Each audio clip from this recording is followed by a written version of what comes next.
മടവൂർ കാഫിലയുടെ പ്രയാണത്തിൽ പുതിയൊരു വഴിത്തിരിവിലേക്ക് ഏവർക്കും ഒരിക്കൽ കൂടി സ്വാഗതം. അൽഹംദുലില്ലാഹ്. ഇന്ന് തൃശ്ശൂർ ജില്ലയിൽ മറ്റം വാങ്ങം എന്ന് പറഞ്ഞ സ്ഥലം, വാഗ എന്ന് പറഞ്ഞ സ്ഥലമാണ്. അവിടെയാണ് നമ്മൾ ഉമർ അൻവരി ഉസ്താദിനെ കാണാൻ വേണ്ടി വന്നതാണ്. ഉസ്താദ് ഇവിടെ കുറേ കാലമായിട്ട് ചികിത്സയും ഒക്കെ ആയിട്ട് ഉസ്താദ് വീട്ടിൽ തന്നെ ആണ്. CM വലിയുള്ളാഹിയെ ഹയാത്ത് കാലത്ത് കാണാനും മറ്റ് മഹാന്മാരൊക്കെ ആയി ബന്ധപ്പെട്ട് ജീവിക്കാനും ഭാഗ്യമുള്ള ഒരാളാണ്. ഉസ്താദിന്റെ സ്ഥാപനമൊക്കെ ആയിട്ട് വീട്ടിൽ തന്നെയാണ് ഇപ്പോൾ ഉള്ളത്. ഏതായാലും അല്ലാഹു ഉസ്താദിന് വലിയ ബർക്കത്തും റഹ്മത്തും ചെയ്യട്ടെ. ഏതായാലും ഉസ്താദിന്റെ അനുഭവങ്ങളാണ് ഇന്ന് കാഫിലയിലൂടെ നമ്മൾ കേൾക്കുന്നത്. മടവൂർ കാഫിലയിലേക്ക് ഉസ്താദിനെ സ്വാഗതം ചെയ്യാം. ഉസ്താദ് എന്താ റാഹത്തല്ലേ? അൽഹംദുലില്ലാഹ്. നിങ്ങൾ ഏത് കാലത്താണ് CM വലിയുള്ളാഹിയെ കണ്ടതും ബന്ധപ്പെട്ടതും എങ്ങനെയാണ് അവിടെ എത്താനുള്ള ഒരു സംഭവം? അത് പറയുകയാണെങ്കിൽ പിന്നെ നേരിട്ട് കണ്ടിട്ടില്ല. എന്നാ എൻ്റെ ഷെയ്ഖുണ്ട് ഉസ്താദ് നമ്മുടെ മൊയ്തുട്ടി വാക്കവി പട്ടിക്കര, കേച്ചേരി പട്ടിക്കര, സ്വപ്നത്തിൽ കണ്ടിട്ടുണ്ട്. ഉസ്താദ് അല്ല, നിങ്ങളുടെ CM വലിയുള്ളാഹി നേരിട്ട് കണ്ടിട്ടില്ല. നേരിട്ട് കണ്ടത് എൻ്റെ ഉസ്താദ് മൊയ്തുട്ടി പട്ടിക്കര, കേച്ചേരി പട്ടിക്കരയാണ് ഉസ്താദ് മറപ്പെട്ടിടുന്നത്. തുടക്കത്തിൽ എനിക്ക് കിതാബ് കോതി എന്ന ഉസ്താദാണ്. ഈ വാഗ മഹലികളത് വാഗ എന്ന് പറയാം. ഞാൻ പിന്നെ ഇപ്പൊ അറിയപ്പെടാൻ പുറക്കളയങ്ങാട് ഉസ്താദ് പറയാം. 23 കൊല്ലം പുറക്കളയങ്ങാട് പഠിക്കും. കോളേജ് വിട്ടിട്ട് നേരെ വന്നത് അവിടെയാണ്, പുറക്കളയങ്ങാടാണ്. പുറക്കളയങ്ങാട് ഉസ്താദെന്ന് അറിയാം. ഇവിടെ ഇപ്പൊ 2-3 കൊല്ലമായിട്ട് ഇപ്പൊ നാട്ടിൽ തന്നെ, ഇവിടെ തന്നെ ദിവസവും മജ്‌ലിസൊക്കെ ഇവിടെ തന്നെയാണ് നടത്തുന്നത്. പിന്നെ CM വലിയുള്ളാഹിന്റെ ബന്ധം എന്ന് പറഞ്ഞാല് പിന്നെ ഉസ്താദ് മൊയ്തുട്ടി വാക്കവി അവര് ചെറുപ്പമല്ല, മീസാനൊക്കെ ഓർമ്മന്ന് പറയുമ്പോൾ വളരെ ചെറുപ്പാവൂലോ, അത്രയും ചെറുപ്പാവൂലോ. ഉസ്താദ് പിന്നെ അവിടെ പള്ളിയില് ഖത്തീബും, ഞാൻ ഉസ്താദിന്റെ അവിടെ മദീനായിട്ട് പള്ളി, നമ്മുടെ പള്ളിയിൽ തന്നെ. എൻ്റെ ഉസ്താദ് പറഞ്ഞ അവിടെ ആളില്ല, അപ്പോൾ ആൾക്കാരോട് നിൽക്ക്, ഓതല്ലേ വേണ്ടോ, കിതാബ് ഓതല്ലേ വേണ്ടോ, ഇരുമ കളിക്കല്ലോ. ഉസ്താദ് പറ്റിയൊരാളാണ്, പ്രഗത്ഭനായ മുദരിസാണ്. ഇപ്പൊ പ്രായം കൊണ്ട് കുട്ടികളും ഇല്ലാത്തത് കൊണ്ട് ഇപ്പൊ പിന്നെ മൊബൈൽ പറഞ്ഞിട്ട് മുത്തവലി പറഞ്ഞിട്ടാണ് ഇവിടെ നിർത്തിയത്. വാഗ മഹലിൽ തന്നെ ഖത്തീബായി കാതിയിട്ടുണ്ടോ? നല്ല പാത്തായിട്ടില്ല. അന്ന് തന്നെ ഞാൻ മീസാനിൽ ഓതുമ്പോ തന്നെ ഉസ്താദിന് ഒരു 65 വയസ്സായിട്ടുണ്ടാവും. അതൊക്കെ പ്രായം. അപ്പൊ ഉസ്താദിന്റെ അടുത്തിന് ദർശനം കൂടെ നാക്കും. ഉസ്താദിന്റെ അടുത്ത് പോകുന്നത് ഉസ്താദിന്റെ ഓരോ ദിവസങ്ങളെന്ന് പറഞ്ഞാല് ഞാനൊക്കെ ഇപ്പൊ ഒന്ന് ചിന്തിച്ചു പോവാണ്. അന്നൊക്കെ നീ പോകുന്ന അന്ന് മോറൊക്കെ അന്നുണ്ടെന്നുണ്ടെങ്കിൽ ഉസ്താദിന്റെ പിന്നാലെ തന്നെ ഞാൻ പോകും. കാരണം ഇപ്പോഴാണ് ഇവരൊക്കെ മനസ്സിലാകണം മഹാന്മാർ ആരാണ് എന്താണെന്നൊക്കെ. ഉസ്താദ് എപ്പോൾ നമ്മൾ കാണുമ്പോൾ വിവാദത്ത് തന്നെ അങ്ങനെ ജീവിച്ചു പോയി. പിന്നെ ഉസ്താദ് പോയപ്പോ പിന്നെ കൂട്ടുകാർ അങ്ങനെ പള്ളിപ്പടിക്ക് ദർശനത്തിന്റെ ഉണ്ടാക്കി പോയി. പിന്നെ നാട്ടിൽ വന്നപ്പോ ഞാൻ അറിഞ്ഞില്ല, അന്ന് ഈ പോകേണ്ട സാഹചര്യങ്ങളൊന്നും ഓർമ്മയില്ലായിരുന്നു. വിളിച്ച് കൂടുതലുള്ള ഉസ്താദ് മരണപ്പെട്ട് സുജൂദിൽ കിടന്നിട്ടാണ് മരിച്ചത്. സുജൂദിൽ കിടന്നിട്ടാണ് മരിച്ചത്. അപ്പൊ ഞാൻ സുജൂദിൽ കിടന്നിട്ടൊക്കെ മരണത്തിന് സക്രാത്തിന്റെ വിഷമം ബുദ്ധിമുട്ടുകളൊക്കെ ഉണ്ടാവില്ലേ. എന്റെ ചെറുപ്പത്തിൽ ഞാൻ സുജൂദിൽ കിടന്നിട്ടൊക്കെ എങ്ങനെ മരിക്കാന്നൊക്കെ അന്ന് ചെറുപ്പകാലത്തൊക്കെ ചിന്തിച്ചു പോയി. പിന്നെ അവിടെ നാട്ടിലുള്ള കാരണവന്മാരൊക്കെ പോയി, അവരൊക്കെ അവിടെ കേട്ടേ പോയല്ലോ സുജൂദിൽ കിടന്നിട്ടാണ് മരിച്ചത്. അൽഹംദുലില്ലാഹ് എന്നൊക്കെ പറഞ്ഞ ഞാൻ കബറിങ്ങലൊക്കെ പോയി ഉസ്താദല്ലേ. അങ്ങനെ വർഷങ്ങൾ കഴിഞ്ഞ് ദർസ് പഠനം കഴിഞ്ഞ് പൊട്ടച്ചല അനുവരി പോയി. അനുവരി പോന്നിട്ട് കളയങ്ങാട് ജോലി ചെയ്തിട്ട് ഇരിക്കുമ്പോ ഒരു കരിക്കാടുള്ള ഹംസ മൗലവി, കരിക്കാട് കുന്നങ്ങളൊക്കെ ഒക്കെ എൻ്റെ അടുത്ത് വന്നിട്ടാണ് മകളെ രാത്രി പായയിലൊക്കെ എങ്ങനെ വിഷമം ബന്ധപ്പെട്ടിട്ട് ചെറിയ കുട്ടിയെ അതുമായി എൻ്റെ അടുത്ത് വരികയും പിന്നെ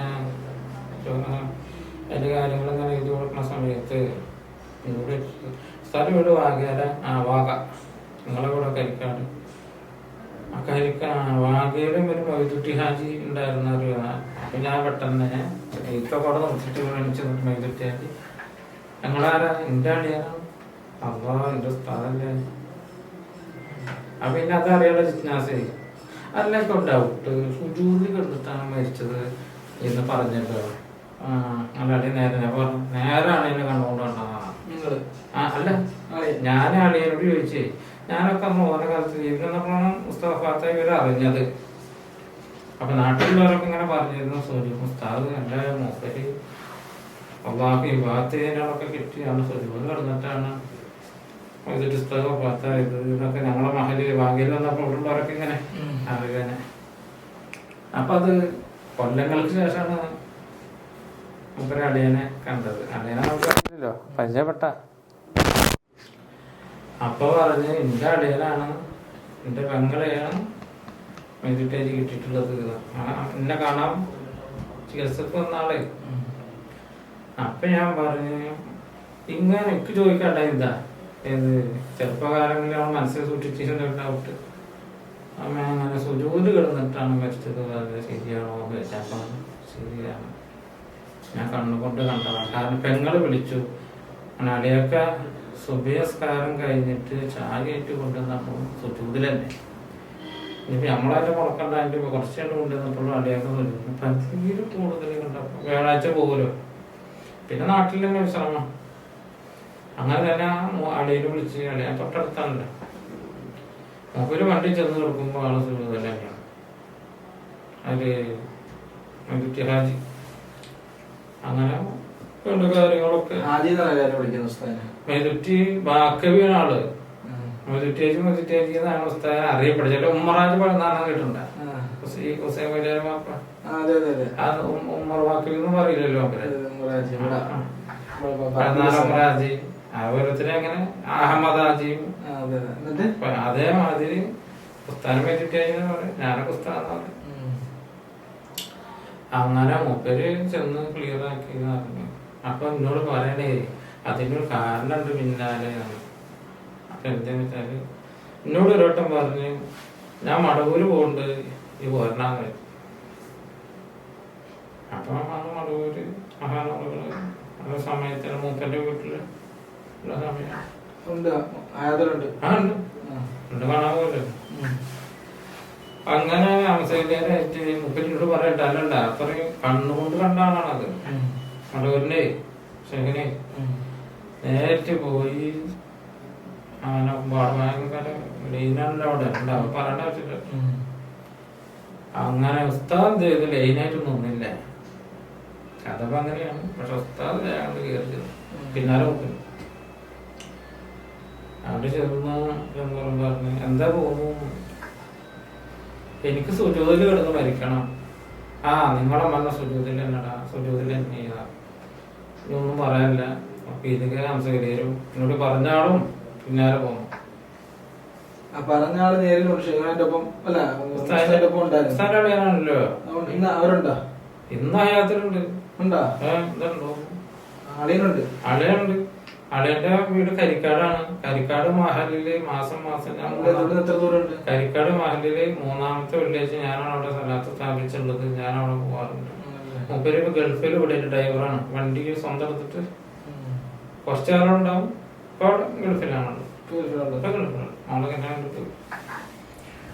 അപ്പൊ ഹംസം ശരിയായിരുന്നു അറിയാം. അപ്പൊ സുജൂദിൽ എന്നെ നിങ്ങളെ പറഞ്ഞ സുജൂദിൽ എന്നെ. അപ്പോ 10-30 വർഷങ്ങൾക്ക് ശേഷം സംഭവിച്ചത് എന്താ,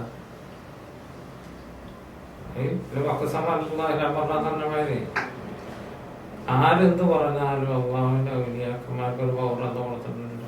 അള്ളയാണ് ഞെട്ടല്ലല്ലോ നമ്മളെ അവരെടുത്ത് പോകണം. നീയത്ത് പോലെയല്ലോ മയ്യത്ത്, അള്ളാഹുവിന്റെ വലിയ എന്നുള്ള ആൾക്കാരാണ് അവർ കാണുന്നത്. അപ്പൊ ശിർക്കാവില്ലല്ല, അള്ളാഹുന്റെ വലിയ അള്ളാഹുന്റെ ഇഷ്ടദാസന്മാര് കൊടുക്കൂല. അള്ളാഹുവിന്റെ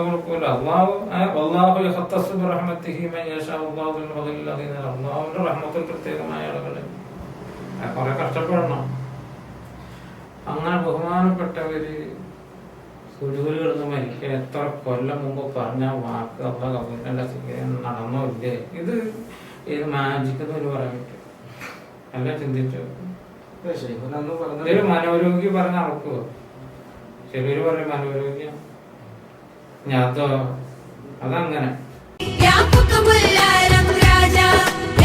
പൂശിയം താരകാജമതി നമ്മിൽ വന്നു മലബോധം തന്നു മതി നമ്മിൽ വന്നു